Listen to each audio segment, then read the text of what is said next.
Bonjour à tous, c'est Karl Jean de la chaîne Karl JDev, une chaîne de développement où je te parle ici de mon évolution dans la création de mon entreprise, une entreprise sur un business en ligne dans le coaching d'escalade. Et cette semaine, il s'est passé plein de choses. Alors j'ai noté ici sur mes post-it tous les points que je dois aborder. Tout d'abord, je suis passé à l'action. Si tu me suis depuis les 3 premiers épisodes, on s'est quitté sur le fait de devoir passer à l'action, de vouloir gagner ses premiers euros sur le coaching. Eh bien, figure-toi que la réflexion a été la suivante. Si je voulais gagner de l'argent à propos du coaching, il fallait que les gens sachent que je fasse du coaching et que j'en propose. Et donc, à un moment, tu vois, il faut se jeter à l'eau. Et même si tu n'es pas prêt, personne n'est jamais prêt. C'est en faisant qu'on apprend. Et donc, j'applique ce que je dis, j'applique mes propres principes. Je me suis lancé.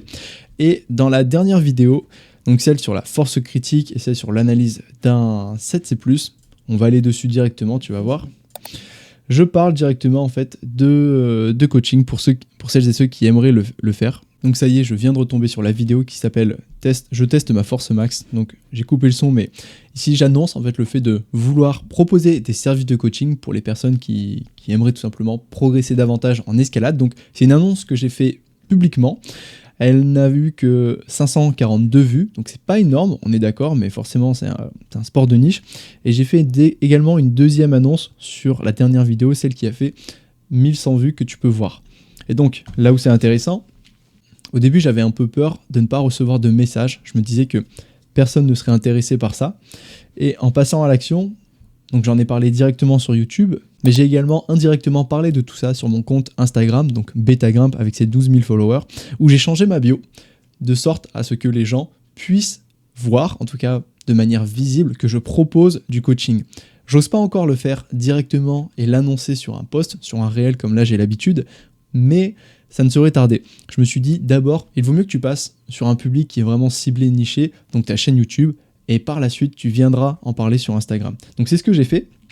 Et finalement, je me suis vite retrouvé à obtenir mes premiers clients. Donc, je ne peux pas te montrer directement le nom des personnes, mais j'ai reçu des DM de personnes qui étaient intéressées et qui voulaient se renseigner tout simplement. Donc, pour être honnête avec toi, j'en ai eu une dizaine. Et ça a commencé par des DM Insta.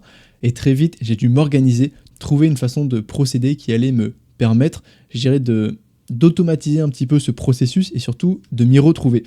Donc, j'ai commencé par tout simplement créer un Notion, donc je vais essayer de te le retrouver, un Notion qui est ici, avec une base de données de mes clients, où j'ai écrit le nom de mes clients, leur statut, s'ils m'avaient envoyé un DM Instagram, est-ce qu'on avait échangé par mail, est-ce que je leur ai envoyé le programme de coaching, en fait la forme, le fond et le contenu, ainsi que les prix, est-ce que je les avais relancés, la formule du plan, donc qu'est-ce qu'ils choisissaient, une formule à 1 mois, une formule à 3 mois, on en reparlera, un Google Form, est-ce que je leur ai envoyé ou pas, une date de visio, le programme, bref, un suivi si tu veux pour ne pas me perdre.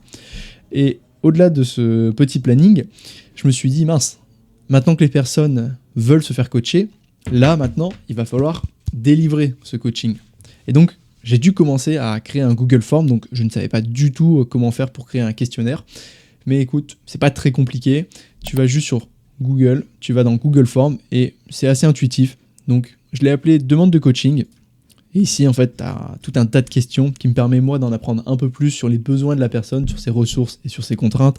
Est-ce qu'elle est blessée? Est-ce qu'elle est motivée? Depuis quand elle fait du sport? Etc. etc. Ensuite, une fois que le questionnaire était créé, il fallait que je l'envoie. Mais surtout, une fois les réponses récupérées, c'était à moi de m'activer et de délivrer le service. C'est-à-dire un accompagnement, un coaching et donc des templates de coaching. Parce que si moi je pouvais m'entraîner grâce à mes plans d'entraînement, en fait tout le monde n'a pas la même connaissance si tu veux à propos de ce sujet et il fallait banaliser un petit peu. C'est comme si tu utilises un jargon d'expert. Toi quand tu es débutant, tu vas pas comprendre directement ce que je veux dire si je te dis par exemple tu vas me faire 2 sets de max hang, tu vas enchaîner sur une séance de bloc limite avec du pangulish et tu termineras par un petit peu de TRX. Quelqu'un qui n'est pas initié, il va pas forcément comprendre. Et encore, on va dire que j'ai été soft. Donc j'ai dû faire un template de mon programme d'accompagnement, de sorte à ce qu'il soit modulable pour la personne avec différentes pages. Donc ces différentes pages, finalement, elles correspondent à ce que je propose dans mon accompagnement. Donc ici, avec le profil, le plan d'entraînement, les sets, le calendrier de suivi, le profil du grimpeur avec les tests, mais également en fait le glossaire pour expliquer en fait grosso modo qu'est-ce que c'est, qu'est-ce qu'il doit faire. Donc ça, ça m'a pris un temps fou parce que, comme je te le disais, quand ce sont tes propres affaires, c'est facile pour toi de t'organiser, de comprendre. Tu as l'habitude de fonctionner avec ça. Moi, ça fait des années que je le fais. Maintenant, quand tu dois le donner à quelqu'un pour qu'il le comprenne du premier coup sans que ce soit trop compliqué, il faut banaliser, il faut vulgariser et surtout expliquer.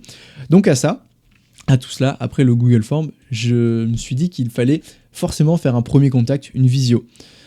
Cette visio, j'ai dû la planifier, donc pareil, j'ai dû organiser des plages horaires, essayer de caler ces rendez-vous pour que ça prenne le moins de temps possible, essayer de les regrouper pour être efficace. Sinon, t'imagines, si je prends 1 heure pour chaque personne qui me demande d'être coaché, je ne pourrais pas terminer, c'est pas possible.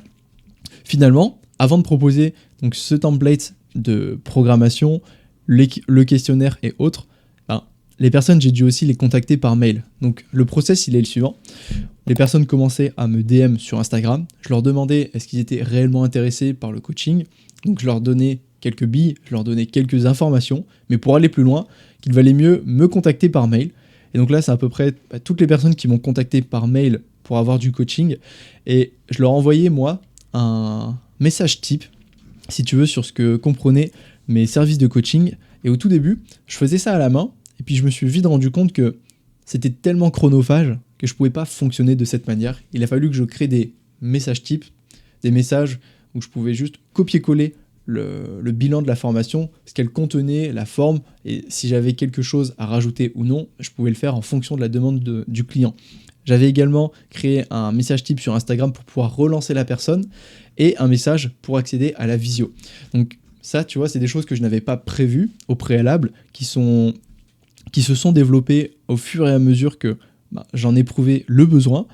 Donc je suis à peu près là-dessus, sur cette création. Donc pour résumer là pour l'instant, là je suis passé à l'action. J'ai officiellement lancé du coaching, donc publiquement, sur ma chaîne YouTube seulement, pas encore sur mon compte Instagram. Sur le compte Instagram, j'ai peur de me faire submerger parce que là, on rentre dans un autre monde. Là, j'ai 12 000 personnes qui me suivent. Si je lance un réel et qu'il fait ne serait-ce que 12 000 vues, et peut-être plus, je vais me retrouver avec une centaine de mails. Ça va être, je pense, trop compliqué à gérer. Déjà là, avec seulement 1500 personnes, je me suis retrouvé avec une quinzaine de mails, donc on va dire un taux de conversion de 1%.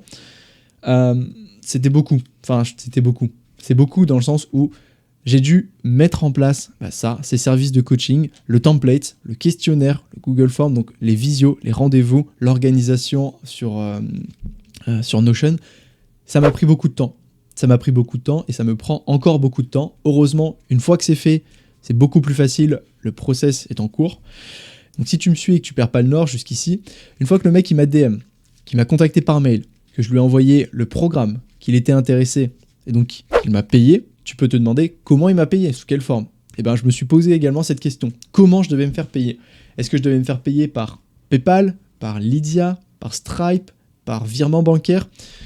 Ce sont des questions auxquelles je devais répondre et surtout dans l'immédiateté parce que la personne qui était intéressée, elle attendait sa réponse tout de suite dans la journée. Donc moi, j'ai dû me positionner immédiatement et j'ai choisi, je pense que j'ai fait au plus simple, j'ai choisi de créer un compte PayPal entreprise et